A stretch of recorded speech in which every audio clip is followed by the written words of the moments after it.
Riley Nash had exactly 3 minutes left on her sensor calibration duty when everything went wrong. The young cadet sat cross-legged beneath the control panel in the secondary monitoring room, running her scanner over a circuit board that had been glitching for days. 22 years old and still proving herself worthy of the family name, she focused on the readings with determined intensity. Her grandmother had been a legend in the fleet. Riley desperately wanted to be half as good. The horizon's edge drifted through empty space on what should have been a routine training mission. 15 cadets, 8 instructors, and a skeleton crew of veterans showing the next generation how real deep space operations worked. Riley had drawn the short straw for evening maintenance, but she didn't mind. Quiet work suited her better than the constant chatter. In the common areas, a sharp metallic screech tore through the ship. Riley's head cracked against the underside of the panel as the vessel lurched violently to port. Red emergency lights flooded the room, and the alarm system wailed with ear-splitting urgency. She scrambled out from beneath the console, her toolkit scattering across the floor. "All hands, this is Commander Wells. We are under attack.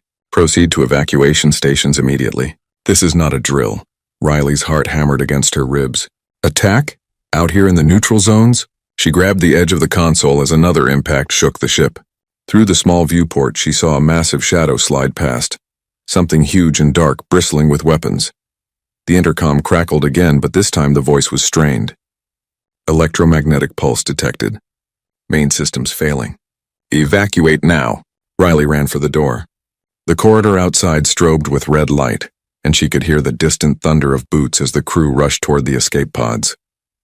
She turned left toward the nearest evacuation point, but a blast door slammed down 3 meters ahead, cutting off her path with a decisive boom. "No, no, no!" She spun around looking for another route. Another blast door dropped behind her, sealing her into a small section of corridor with only 2 rooms. The monitoring station she'd just left and a storage closet. Her communicator chirped. She yanked it from her belt. "This is Cadet Nash. I'm trapped in Section 7 Delta." The blast door's static answered her. "Hello? Anyone?" She switched frequencies, trying every channel. Nothing but white noise. Riley forced herself to breathe slowly. Training kicked in. Assess the situation. Find solutions, survive. She tried the manual override panel beside the blast door, but the screen was dead. No power. The pulse weapon must have fried most of the ship's systems. Through the walls, she could hear a strange sound. Something scraping, methodical, and patient. Metal on metal. Getting closer. The viewport in the monitoring room gave her a limited view of space outside. Riley pressed her face against the cold glass and saw the attacking ship properly for the first time. It looked like a predator's jaw, all sharp angles and cruel design. Cravath. She recognized the hull markings from her xenology classes. Her blood ran cold. The Cravath were hunters. They didn't destroy ships, they captured them. Captured the crews, especially crews from species they found interesting. A hissing sound made her wheel around. The storage closet door was opening, but not from the inside. Something was cutting through the lock mechanism with precision. Riley backed against the far wall, searching desperately for anything she could use as a weapon. Her toolkit. She dove for it, grabbing a plasma torch and a heavy wrench. The storage closet door slid open with a pneumatic sigh. Nothing emerged immediately. Riley waited, the plasma torch trembling in her grip. Then she heard it, a low clicking sound. Communication, maybe. Or laughter. A figure stepped into the corridor and Riley's breath caught in her throat. The Cravath stood nearly 3 meters tall, with 4 arms ending in clawed hands. Its body was covered in dark, chitinous armor that seemed to grow from its skin. 2 large eyes, vertical pupils narrowed to slits, fixed on her with obvious intelligence. The creature's mouth opened, revealing rows of sharp teeth. "Human," it said in heavily accented English. "Young, alone." Riley didn't respond. She kept the plasma torch pointed at the alien, though she knew it wouldn't do much against that armor. The Cravath tilted its head, studying her. "You run from pack, separated, this is good. Huntmaster Dravik will be pleased." "Stay back," Riley managed to say, hating how her voice shook. The creature made that clicking sound again. Definitely laughter. "You are prey, human child. Prey does not give orders." It took a step closer. "Your ship is disabled. Your crew has fled. You are alone with us now. We will see what makes humans so interesting. We will see how long you survive." Another Cravath appeared in the doorway behind the first. Then another. 3 of them now, blocking any possible escape. Riley's grip tightened on the wrench. Her grandmother's voice echoed in her memory. Fear is just information, Riley. It tells you the stakes. What you do with that information defines who you are. The lead Cravath reached for her, with one clawed hand. Riley swung the wrench with everything she had. The impact against the creature's arm barely made it flinch. But surprise registered in those alien eyes. The Cravath stepped back, reassessing. It spoke in its own language to the others, and Riley caught the tone. Curiosity mixed with amusement. Spirit, the lead Cravath said, switching back to English. Good. Prey with spirit lasts longer. Makes better hunt. It gestured to the others. Take her carefully. Huntmaster wants this one intact. As the 3 aliens advanced, Riley realized with cold certainty that running was over. The trap had closed completely. Whatever happened next, she would face it alone, in the dark corridors of her own ship, hunted by creatures who had done this 1,000 times before. She raised her pathetic weapons and prepared to fight anyway. Pain exploded across Riley's shoulder as one of the Cravath grabbed her and slammed her against the wall. The plasma torch clattered from her grip, and strong clawed hands pinned her arms. She kicked hard, her boot connecting with something that felt like solid rock. The alien didn't even grunt. Feisty, the creature holding her said. Its breath smelled like copper and rot, but small. Weak. Riley stopped struggling and went limp instead, an old self-defense trick. The Cravath's grip loosened slightly and she twisted hard to the right, slipping one arm free. She drove her elbow into what she hoped was a vulnerable spot under the creature's arm joint. This time it did react, releasing her with a startled hiss. Riley didn't wait. She ducked under the reaching hands of the second Cravath and sprinted down the corridor, past the blast door and threw herself into the maintenance shaft access panel. Her fingers found the emergency release and the small hatch popped open. Behind her, the Cravath roared, a sound that vibrated through the metal walls. Riley squeezed into the narrow shaft and started crawling as fast as she could through the darkness. The space was barely wide enough for her slender frame. The Cravath, with their bulk, couldn't possibly follow, she hoped. The shaft branched in multiple directions. Riley chose randomly, turning left, then right, then left again. Her knees scraped against rivets and her shoulders ached from the confined space. After what felt like hours but was probably only minutes, she paused to catch her breath and listen. Silence. Had she lost them? A metallic scraping sound answered her question. They were in the shafts, moving slowly, deliberately, hunting. Riley kept crawling, trying to remember the ship's layout. If she could reach the emergency beacon in the communications bay, she could send a distress signal to the fleet. It was her only chance. She found a vertical shaft and climbed down, her arms burning with effort. At the bottom, another hatch led into a darkened corridor. Riley pushed it open carefully and dropped into the hallway, landing in a crouch. The communications bay was 3 sections away. She moved quickly through the empty corridors, the emergency lighting casting everything in shades of red. Twice she heard the Cravath moving through other parts of the ship, their claws clicking on the metal floors. Each time she hid, pressing herself into shadowy corners until they passed. Finally, she reached the communications bay. The door was jammed half open and she squeezed through into the room. Banks of equipment lined the walls, most of it dark and dead from the electromagnetic pulse. But the emergency beacon operated on a separate power system, designed to survive exactly this kind of situation. Riley found the beacon panel and pulled it open. Her heart sank. Someone had been here first. The crucial components were scattered across the floor, deliberately smashed. The Cravath had sabotaged it. No, she whispered. No, please no! A speaker crackled to life above her head, making her jump. A deep voice filled the room, speaking in that heavy, predatory accent. Human female. You run well, better than expected. It was a different voice from the Cravath she'd encountered before. Deeper, more controlled. I am Huntmaster Dravik. This vessel now belongs to Cravath hunting clan Red Talon. Your crew has escaped, but you remained. Curious. Riley didn't answer. She grabbed a piece of the broken beacon, a sharp metal shard, and held it like a knife. The voice continued, almost conversational. We have been watching your species, humans, soft, weak bodies. No claws, no armor, no venom, yet you spread across stars like infection.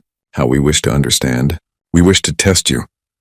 Test someone else, Riley said through gritted teeth. Dravik made that clicking laugh. You have spirit. This is good. Prey without spirit dies too quickly. Boring. But you, small human, you interest us. We have 3 other specimens in stasis.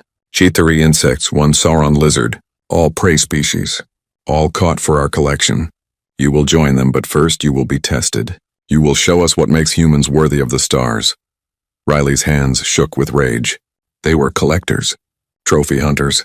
They captured beings from peaceful species and treated them like animals. You're monsters, she said. We are predators, Dravik corrected. This is natural law. Strong hunt weak. We are strong. You are weak. Simple. Then why don't you hunt species that can fight back? Riley challenged a pause. Those are not hunts. Those are wars. We seek understanding, not death. We give prey chance to prove themselves. Many fail quickly. Some last hours. 1 Chithari lasted 3 days. Perhaps you will surprise us, human. Perhaps you will last longer, I hope so. Your fear smells delicious through the air vents. Sweet and sharp, we are savoring it. The speaker clicked off. Riley stood alone in the ruined communications bay, her breath coming in short gasps. She wanted to scream. She wanted to cry. Instead, she forced herself to think. The Cravath were playing with her, treating this like some sick game. They had all the advantages, numbers, weapons, knowledge of combat. She had nothing. No, that wasn't true.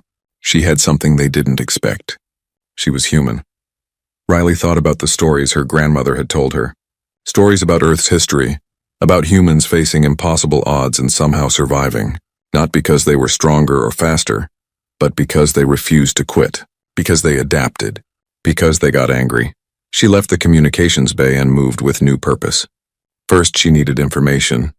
If the Cravath wanted to study humans, she would study them right back. She needed to learn everything about her enemies, their weaknesses, their patterns, their physiology. The ship's database was in the science lab. Riley made her way there, moving more carefully now, thinking like a survivor instead of a victim.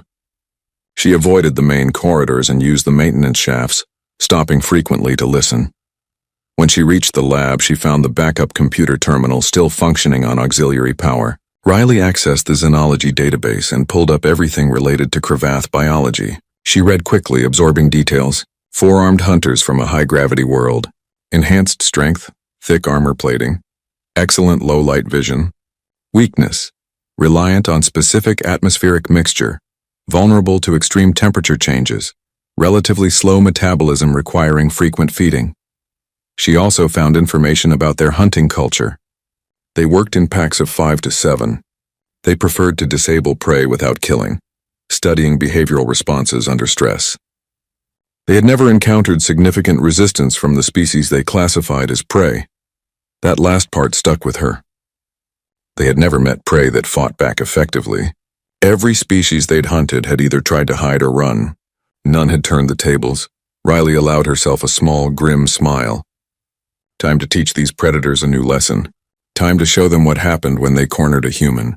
She downloaded all the Cravath data to a portable drive and started searching the lab for tools. She found chemical compounds, small plasma cutters, medical supplies. Her mind raced, forming plans. The intercom crackled again. Dravik's voice, "You are in science laboratory." "We know. We are coming. Run, little human. Make this interesting." Riley grabbed everything useful she could carry and headed for the door. But this time she wasn't running away. She was moving into position. The hunt was about to change.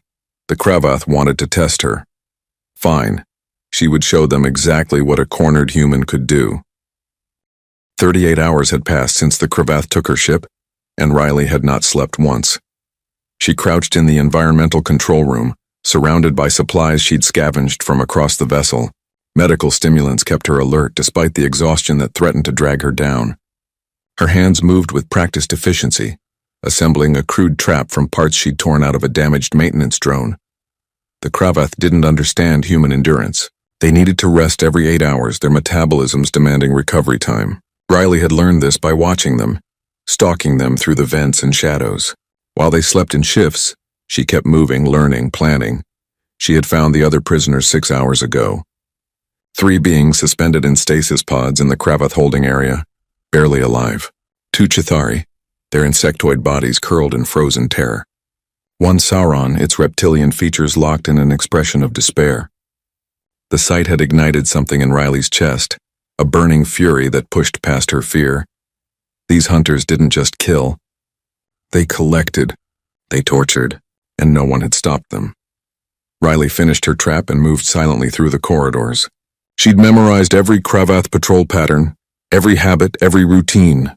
They were predictable, overconfident. They still thought she was prey. That would be their first mistake. She set the trap in Junction 12, where one of the hunters regularly passed during his rounds. A simple pressure plate connected to a canister of liquid nitrogen from the environmental systems. When the Cravath stepped on it, the canister would explode, flash freezing everything in a 3-meter radius. Not enough to kill through their armor, but enough to disable. Riley hid in an overhead access panel and waited. Her muscles ached, her eyes burned, but she remained perfectly still. Patience, another human trait the Cravath didn't expect from prey. Heavy footsteps approached. The Cravath appeared, one of the smaller hunters, moving with casual arrogance. It reached the junction and stepped directly on the pressure plate. The explosion of frost was beautiful and terrible. The Cravath's roar of surprise turned into a shriek of pain as ice crystals coated its body. It fell heavily, thrashing, clawing at its own frozen limbs. Riley dropped from the access panel, landing beside the struggling alien. She had a plasma torch in her hand, the one she'd retrieved from her original toolkit. The Cravath's eyes widened as it saw her standing over it. "Surprise," Riley said quietly. She aimed the torch at the joint where the creature's armor was thinnest and fired. The smell of burning flesh filled the corridor. The Cravath's screams echoed through the ship. Riley didn't flinch.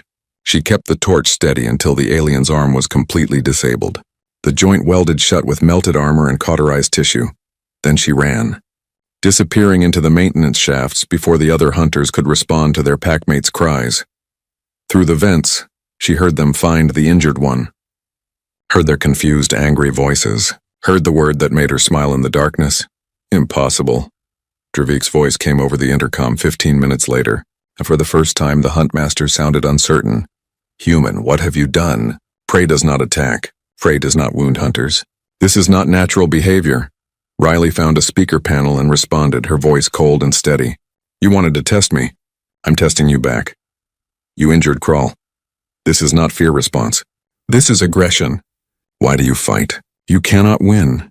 "I don't need to win," Riley said. "I just need to make you pay for every second you hunt me, and I need to make sure you never do this to anyone else again." She cut the connection and moved to her next position. The ship had become her weapon. Every system, every room, every vent was part of her arsenal. The Cravath had numbers and strength. She had knowledge and fury. Over the next 10 hours, Riley systematically made their lives hell. She vented atmosphere from sections they occupied, forcing them into environmental suits. She disabled their communication network using an electromagnetic pulse generator she'd built from science lab equipment. She contaminated their food supplies with compounds that wouldn't kill them, but would make them violently ill. Each attack was calculated, precise. She studied their responses, learned from every encounter. When they adapted to one tactic, she changed strategies. When they tried to trap her, she was already 3 steps ahead. The Cravath stopped calling her prey. Through the vents, Riley heard them talking among themselves in their own language, and she'd learned enough from the database to understand the important parts. They called her the Ghost. They called her unnatural. They called her touched by madness. One of them called her demon. Riley's body was failing. She knew this objectively. Her hands trembled constantly now. Her vision occasionally blurred, and her reflexes were slower than they should be. The stimulants helped, but they were running out. She had maybe another 12 hours before her system completely crashed. 12 hours to finish this. She found Dravik in the observation deck, studying the star field through the large viewport. The Huntmaster stood alone, his 3 companions stationed elsewhere on the ship. Riley approached from behind, moving through the shadows with practiced silence. She got within 3 meters before Dravik spoke without turning around. "You are here, human. I can smell you. Sweat, chemicals, fear underneath, but different fear now. Not fear of death, fear of failure, perhaps."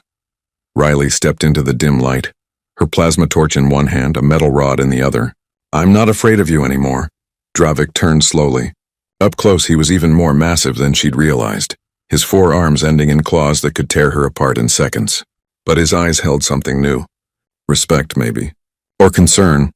38 hours, the huntmaster said. No sleep? Multiple attacks. Strategic thinking. Vicious efficiency. You are not like other prey species. You are not like anything we have hunted before. Humans aren't prey, Riley said. We're survivors. We're problem solvers. And when you trap us, when you hurt us, when you threaten the helpless, we become something else entirely. What do you become? Riley thought of her grandmother's stories. Thought of humanity's long, bloody history of fighting against impossible odds. Thought of every underdog victory, every last stand, every desperate battle won through sheer refusal to surrender. We become what we need to be, she said. And right now you need to understand something. This ship is mine. These prisoners are under my protection. And you're going to release them and leave, or I'm going to make sure none of you ever hunt again. Dravik studied her for a long moment. Then he did something unexpected. He laughed, but it wasn't the mocking sound from before. This was genuine appreciation. I understand now, he said, why humans spread across the stars, why other species fear you, even as they call you peaceful. You are not warriors by nature, but you can become warriors when necessary. You are adaptable predators disguised as prey, fascinating, terrifying. Do we have a deal? Riley demanded. The huntmaster's expression shifted, becoming serious. No, human, we do not. You have impressed me, but I cannot abandon the hunt. My honor demands. Riley triggered the gravity plating beneath Dravik's feet. She'd spent 2 hours reprogramming it, waiting for this exact moment. The huntmaster dropped hard as gravity increased to 3 times normal. His legs buckled under the crushing weight. Before he could recover, Riley hit the manual override for the observation deck's blast shields. They slammed down, sealing Dravik in while she stayed on the outside. Through the intercom, she said, "You wanted to test me. Congratulations. You passed. You learned what happens when you hunt a human who's done running." She left him there, trapped in his own observation deck, and went to find the rest of his hunting party. The Wolverine inside her was fully awake now, and it wanted justice. The first Cravath died in Corridor 9. Riley had vented the atmosphere slowly, giving the hunter just enough time to realize what was happening before the oxygen disappeared completely. She watched through the viewport as the creature clawed at its throat, its 4 arms grasping uselessly at empty air. When it finally stopped moving, she felt nothing except cold satisfaction. They had called themselves predators. They had captured innocent beings. They had hunted for sport and called it natural law. Now they would learn about another kind of natural law. She moved through the ship like a vengeful spirit, using every system, every trap, every advantage her human mind could devise. The Cravath had strength and weapons. Riley had rage and intelligence, and right now that was enough. The second hunter she caught trying to reach the docking bay where their ship waited. Riley had sabotaged the door controls hours ago. When the Cravath tried to open it manually, she triggered the emergency lockdown sequence. The massive blast door slammed shut with enough force to catch the alien's arm between the metal panels. The screaming lasted for several minutes. Riley listened from the other side, her face expressionless. Then she released the door and watched the Cravath stumble away, one arm hanging useless and mangled. "This is for the Chithari you kept in a cage," she said softly. Though the alien couldn't hear her, she found the third hunter in the cargo bay searching for her. Riley had prepared for this. The cargo containers were rigged with motion sensors connected to the bay's industrial loading arms. When the Cravath moved between the containers, the mechanical arms activated, grabbing the creature and lifting it 3 meters off the ground. Riley emerged from her hiding spot and walked slowly toward the trapped hunter. This one she recognized. It had been part of the group that first captured her. The one who had called her weak. "Remember me?" Riley asked. Her voice was hoarse from lack of sleep and too many hours breathing recycled air, but steady. The Cravath thrashed against the mechanical arms, roaring defiance. Riley walked to the control panel and adjusted the grip, tightening it until the alien's roars turned to gasps. "You hunt prey," Riley said. "You study them. You keep them in cages. You enjoy their fear." She stared up at the trapped creature. "How does it feel?" She left it there, suspended and helpless, and continued her hunt. By hour 45, Riley had reduced the Cravath hunting party from 7 to 3. The injured ones she'd locked in various compartments throughout the ship. They weren't dead. She wasn't a murderer, despite what the rage inside her sometimes whispered, but they were no longer a threat. The remaining 3, including Dravik when she eventually released him, had barricaded themselves in the central operations room. Riley could hear them through the walls, their voices tight with something between anger and fear. She accessed the ship's communication system and broadcast her voice into their refuge. "I'm giving you one chance," she said. "Release the prisoners from stasis. Return to your ship. Leave this sector and never come back. Tell your people that humans are off limits. Tell them what happens when you hunt us." Dravik's reply came after a long pause. "You are one human. Young, small, barely trained. You should not be capable of this. It is not possible." "I'm tired," Riley admitted. "I'm hurt. I've been awake for almost 2 days. My hands won't stop shaking and I can barely see straight. But I'm not stopping. I can't stop. Do you understand? You activated something in me that won't let me quit until you're gone or I'm dead. That's what humans are. We don't give up. We don't surrender. We just keep fighting." Another pause. "Then, what if we refuse your terms?" Riley had prepared for this. She'd spent the last hour setting up a final contingency. "Then I'll overload the ship's reactor core. It'll take about 40 minutes to go critical. Your ship is locked in the docking clamps. I re-welded them personally. You won't have time to cut through. We all die together." It was a bluff. Mostly. She didn't actually want to die, but she would if necessary. That was the thing about humans that other species never quite grasped. When pushed far enough, they would choose death over defeat. They would drag their enemies down with them rather than accept subjugation. The silence from the operations room stretched long enough that Riley thought she might have to make good on her threat. Then she heard the sound of movement, the door opening. Dravik emerged, followed by his 2 remaining hunters. They weren't armed, and their body language radiated defeat. The mighty huntmaster looked diminished somehow, his proud posture gone.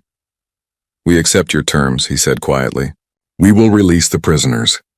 We will leave. We will spread word among our people that humans are not to be hunted." Riley nodded, too exhausted for triumph. "The stasis pods first." They walked together through the ship, hunter and human, to the holding area. Dravik personally activated the release sequence for each pod. The Chitauri and the Sauron emerged slowly, confused and weak but alive. Riley wanted to tell them they were safe, but she couldn't find the words. The prisoners looked at her, bloodied, trembling, barely standing, and somehow understood. The Sauron made a gesture of gratitude in its species custom. The Chitauri clicked softly, a sound Riley's database knowledge told her meant respect. "Take them to the escape pod bay," Riley told Dravik. "Make sure they have food, water, and working navigation systems. They're going home." The huntmaster obeyed without argument. While his hunters prepared the escape pods, Dravik turned to Riley one last time. "I have hunted for 30 cycles," he said. "I have faced many species across many worlds. Never have I encountered prey like you. You should not exist. You are too dangerous." "We're only dangerous when threatened," Riley replied. "Remember that. We don't want war. We don't want to hunt you.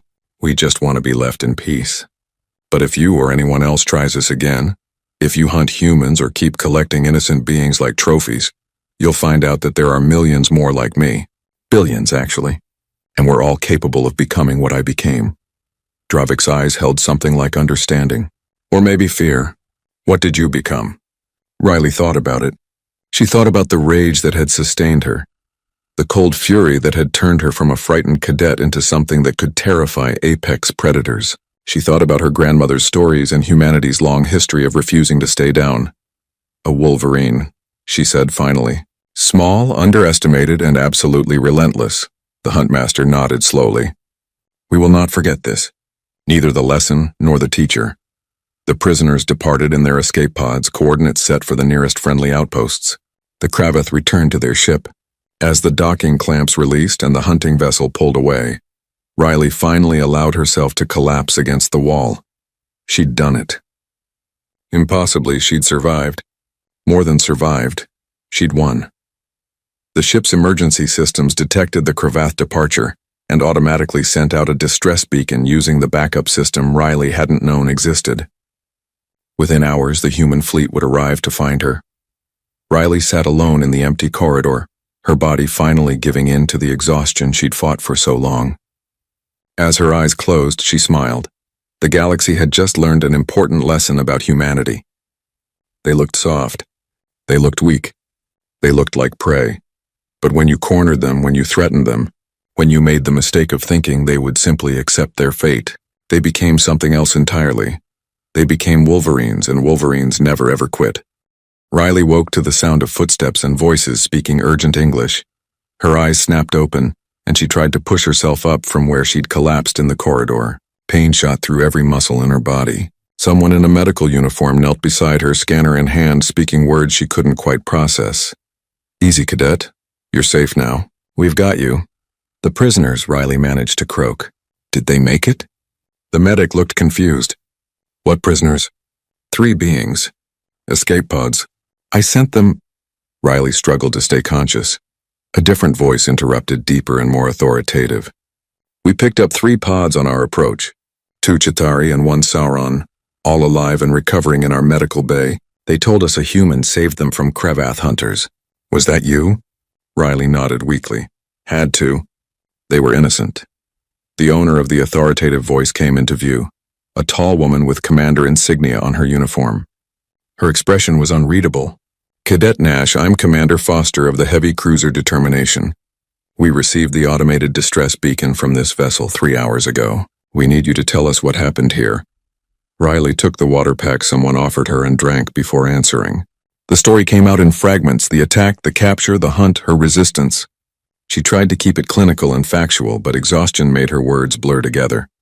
Commander Foster listened without interrupting. When Riley finished, the commander was quiet for a long moment. "Cadet, you're telling me that you alone fought off an entire Cravath hunting party, freed their prisoners, and forced them to retreat?" "Yes, ma'am. That's impossible. Cravath are elite hunters. They've been operating in neutral space for decades. Multiple species have tried to stop them and failed." Riley met the commander's eyes. "They treat their targets like prey.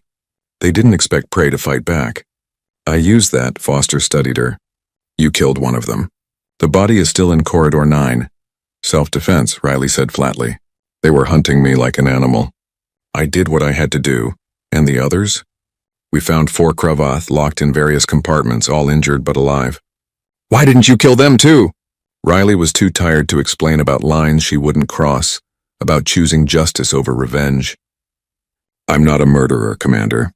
I just wanted them stopped." The medical officer finished his scan and looked grave. "Commander, she needs immediate treatment. Severe exhaustion, dehydration, multiple contusions, signs of acute stress response. She should be unconscious right now. I don't understand how she's still functioning." "Stubbornness," Riley muttered. "Family trait." They moved her to the Determination's medical bay on a stretcher, despite her protests that she could walk. The ship's doctor, an older man with kind eyes, immediately hooked her up to intravenous fluids and monitors. "You're going to sleep for about 12 hours, he informed her. "Then you're going to eat a proper meal. Then you'll probably sleep another 12 hours. Your body has been running on fumes and willpower." Riley wanted to argue but found she couldn't. The clean bed, the safety of being surrounded by her own people, the knowledge that it was finally over, all of it crashed down on her at once. She was asleep before the doctor finished adjusting her IV. When she woke, true to the doctor's prediction, it had been 14 hours. Riley felt like she'd been hit by a transport shuttle, but her mind was clearer than it had been in days. Commander Foster was waiting in a chair beside her bed. "Feeling better, Cadet?" Riley sat up slowly, wincing. "Better than I was." "The prisoners?" "All 3 have been returned to their respective governments. The Chitauri Collective and the Sauron Republic both sent official thanks. They want to meet you. That's not necessary. You saved their citizens from a fate worse than death," Foster interrupted. "They consider you a hero. So does this fleet, honestly. The story has already spread through every ship in the sector." Riley felt her cheeks heat. "I was just trying to survive." "You did more than survive." Foster pulled out a data pad and tapped it. "We reviewed the ship's logs. All of them. We saw what you did, how you did it. The traps, the tactics, the systematic way you dismantled a professional hunting party. Cadet Nash, you displayed combat strategy and tactical thinking that most officers never achieve. And you did it with no training, no backup, and no rest. What happens now?" Riley asked quietly. Foster's expression became more serious. "That depends. The Cravath government has formally apologized through diplomatic channels. They claim the hunting party acted without authorization, though we all know that's a lie. They've agreed to cease all hunting operations in neutral space and pay reparations to the affected species. They're scared, Riley said with certainty. Druvik will have told them what happened. They're afraid of retaliation. Are they right to be afraid? Riley considered the question carefully. We're not like them, Commander. We don't hunt for sport or collect beings like trophies. But if they ever try this again, yes, they should be afraid. Because I'm not special. Any human pushed that far would have done the same thing. We all have that Wolverine inside us, Foster smiled slightly. Wolverine. The Sauron we rescued used that exact word when describing you. Said you fought like a creature called Wolverine from Earth stories. Small but ferocious, never giving up. My grandmother's favorite animal, Riley admitted. She used to say humans are the Wolverines of the galaxy. We don't look dangerous, but we absolutely are when we need to be. Your grandmother is Admiral Catherine Nash, correct? The hero of the Frontier Wars? Yes, ma'am. She called me personally. Wanted to know if her granddaughter was all right. I told her you were fine and that you'd made her proud. Foster paused. Riley, I'm going to be direct with you. Fleet Command wants to offer you early graduation and a position in special operations. What you did on that ship, the way you adapted and fought, those are skills we desperately need, especially now that other species are realizing humans aren't as harmless as we appear. Riley looked down at her hands. They were bandaged and bruised, but steady now. She thought about the rage that had consumed her, the cold fury that had let her do terrible things to the Cravath. She thought about how easy it had been to flip that switch, to become something ruthless and dangerous. I'm not sure I want to be that person again, she said honestly. That's exactly why we want you, Foster replied. Because you understand that being capable of violence isn't the same as enjoying it. You did what was necessary, then you stopped. You showed restraint even in the middle of battle. That's not common, Riley, that's special. Can I think about it? Take all the time you need. You've earned it. Over the next few days, as Riley recovered in the medical bay, visitors came in a steady stream. The other cadets from the Horizon's Edge, who had evacuated and been rescued by another ship, wanted to hear the story firsthand. The instructors treated her with new respect. Even the admiral of the fleet stopped by to personally commend her. But the visit that mattered most came on the 5th day. Her grandmother arrived on a transport from Earth. Using her considerable influence to reach Riley as quickly as possible, Admiral Catherine Nash was in her 70s, but still carried herself with military precision. She walked into the medical bay, took one look at her granddaughter, and pulled her into a fierce hug. My brave girl, she whispered. My fierce, brave girl. Riley hugged her back and finally let herself cry. All the fear, the rage, the exhaustion she'd been holding back came out in great shaking sobs against her grandmother's shoulder. When the tears finally stopped, Catherine pulled back and studied Riley's face. Tell me everything. The real story, not the sanitized report, Riley told her. All of it. The fear, the fury, the moment she stopped being prey and became a predator, the satisfaction she'd felt hurting the Cravath, the dark part of herself she'd discovered. Catherine listened without judgment. When Riley finished, the Admiral nodded slowly. You found the Wolverine, she said simply. Now comes the hard part, learning to live with it. That rage, that relentlessness, it's part of being human. It's what kept our ancestors alive when saber-toothed cats hunted them. It's what won every war we ever fought. But you can't let it consume you, Riley. You have to control it, direct it, use it only when absolutely necessary. How do you do that? You remember why you fight. Not for revenge, not for glory, but to protect others. You fought the Cravath because they were hurting innocent beings. That's the right reason. Hold on to that. Riley nodded slowly. Commander Foster offered me a position in special operations. I know. She called me for a recommendation. What do you want to do? Riley thought about the 3 prisoners she'd saved, about their grateful eyes. She thought about how many other beings might be suffering at the hands of predators like the Cravath. She thought about the responsibility that came with power. I want to help, she said finally. I want to make sure no one else has to face what I faced alone. I want to teach others to survive, to fight when they need to. I want to be the person who protects the innocent. Catherine smiled with pride. Then you've already learned the most important lesson, Riley. Power isn't about how much damage you can do. It's about choosing when to use it and when to show restraint. You'll make a fine officer, better than most. Riley Nash accepted the commission 3 days later, beginning a career that would eventually make her one of the most respected officers in the human fleet. But she never forgot those terrible hours aboard the horizon's edge. Never forgot the moment when she discovered the Wolverine inside herself. And neither did the galaxy. The story spread far beyond human space. The tale of a young cadet who defeated apex predators became legend among peaceful species, and warning among aggressive ones. Humans, they learned, were more dangerous than anyone had imagined. Not because they were violent by nature, but because they could become violence itself when protecting others. The Cravath never hunted again.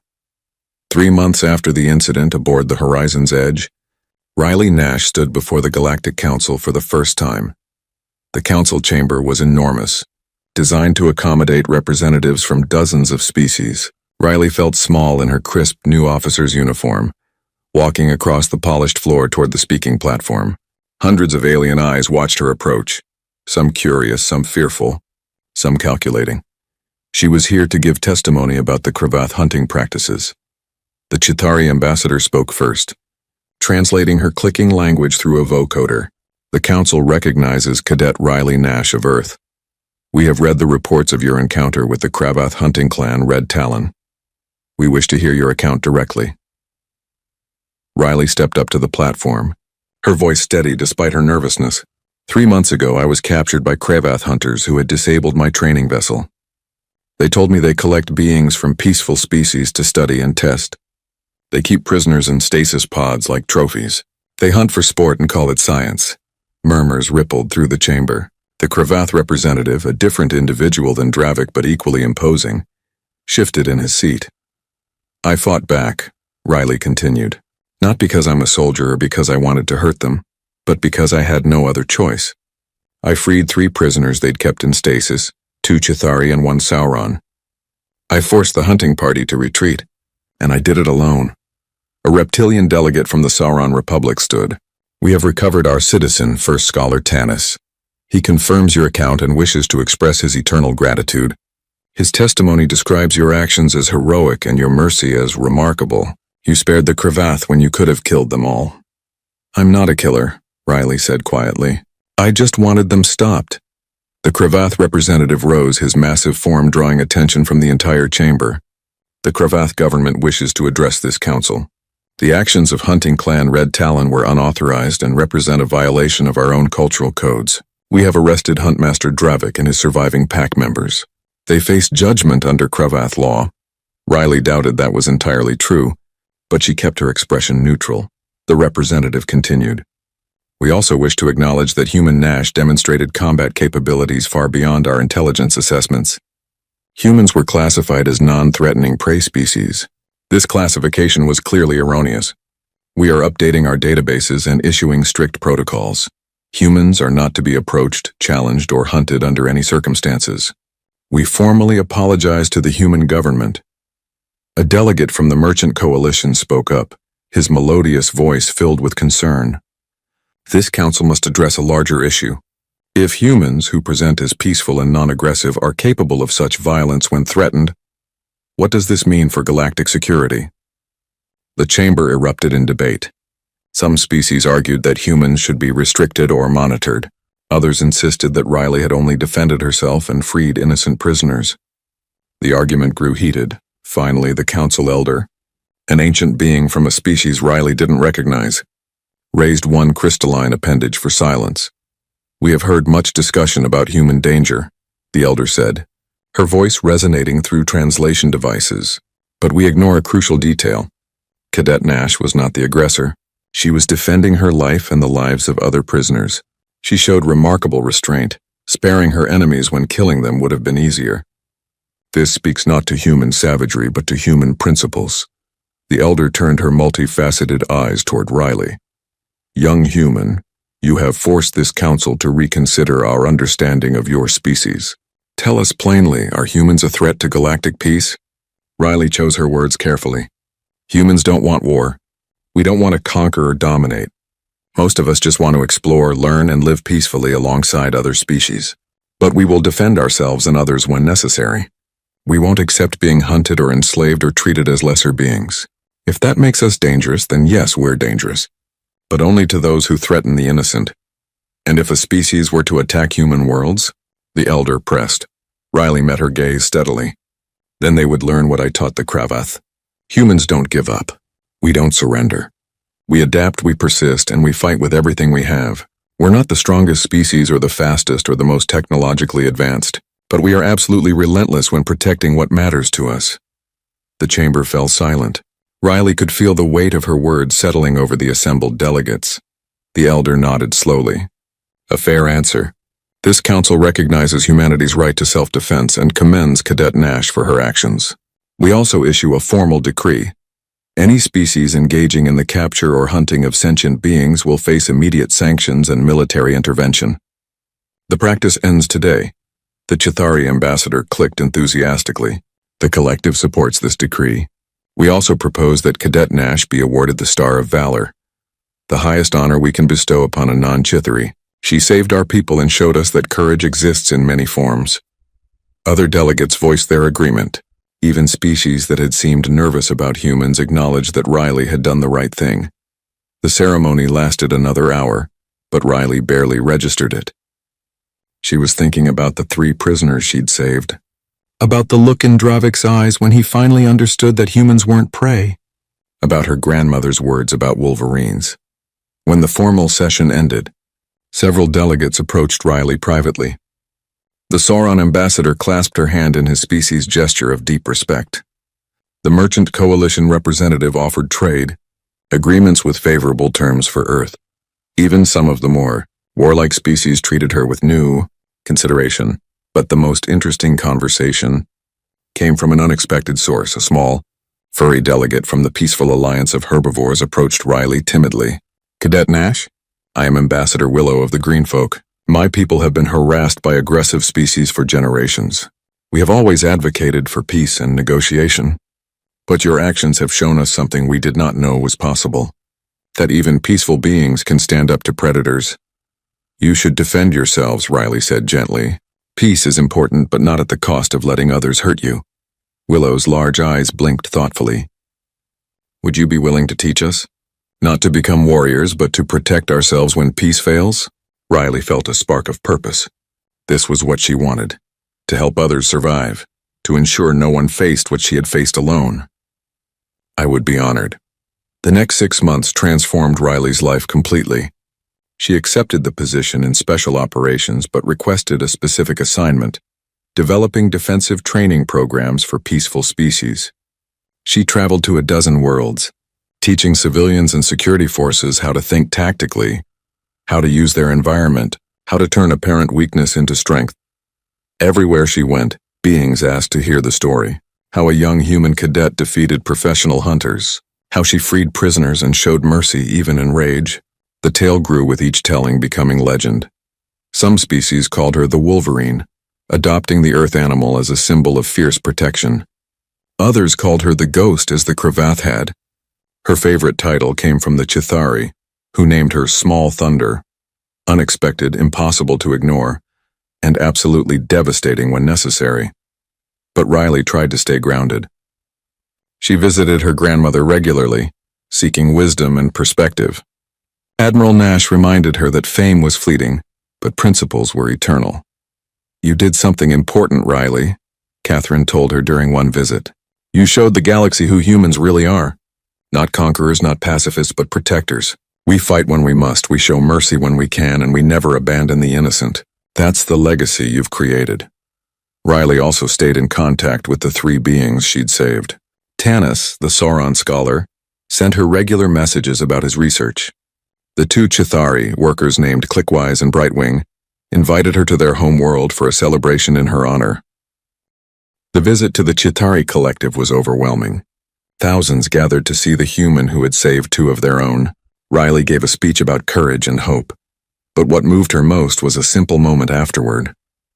A young Chitauri child approached her, clicking nervously. Through a translator, it asked, "Are all humans as brave as you?" Riley knelt down to the child's level. Every human has courage inside them. So does every Chitauri, every Sauron, every being in the galaxy. Sometimes we just need the right reason to find it. For me, that reason was protecting others. For you, it might be something else. But the courage is always there, waiting. The child clicked happily and scurried away. Riley watched it go, feeling a warmth in her chest that had nothing to do with recognition or fame. She had made a difference, That was enough. Years passed. Riley rose through the ranks, earning her position through skill and dedication rather than celebrity. She became Captain Nash, then Commander Nash, leading missions that protected vulnerable species and established defensive partnerships across the galaxy. But she never forgot those desperate hours aboard the horizon's edge. She never forgot the moment she discovered the Wolverine inside herself, the relentless, furious will to survive and protect. She carried that memory not as a burden but as a reminder. Humans were capable of terrible things when necessary, but they were also capable of incredible compassion, strategic brilliance, and unyielding persistence. Those traits together made them unique in the galaxy. Other species learned this lesson. Aggressive civilizations thought twice before threatening human interests, knowing that humans would fight with shocking intensity when provoked. Peaceful species sought human partnerships, recognizing that humans would stand beside them against threats. A new phrase entered galactic common language, spoken across 1,000 worlds in 100 languages. Never corner a human. It was advice, warning, and compliment all at once. Humans preferred peace, but they would become whatever they needed to be to protect the innocent. They were the Wolverines of the cosmos, small compared to many species, easy to underestimate, but absolutely devastating when defending their own. Riley Nash embodied that truth. She had been a frightened cadet trapped on a damaged ship. She had become a legend, not through seeking glory but through simple refusal to accept defeat. And somewhere in neutral space on a Kravath world far from Earth, Huntmaster Dravik sat in disgrace. He spent his days telling other hunters about the human who had defeated him, warning them, ensuring they understood humans were not prey. They never had been, and the galaxy would never make that mistake again. Riley's legacy lived on in the beings she saved, the species she taught, the partnerships she forged. But most importantly, it lived in the simple truth she had proven through blood, sweat, and unbreakable will. Humanity's greatest strength was not violence or technology or numbers. It was the absolute refusal to give up, to surrender, to accept defeat when protecting what mattered. They were Wolverines, and Wolverines never quit.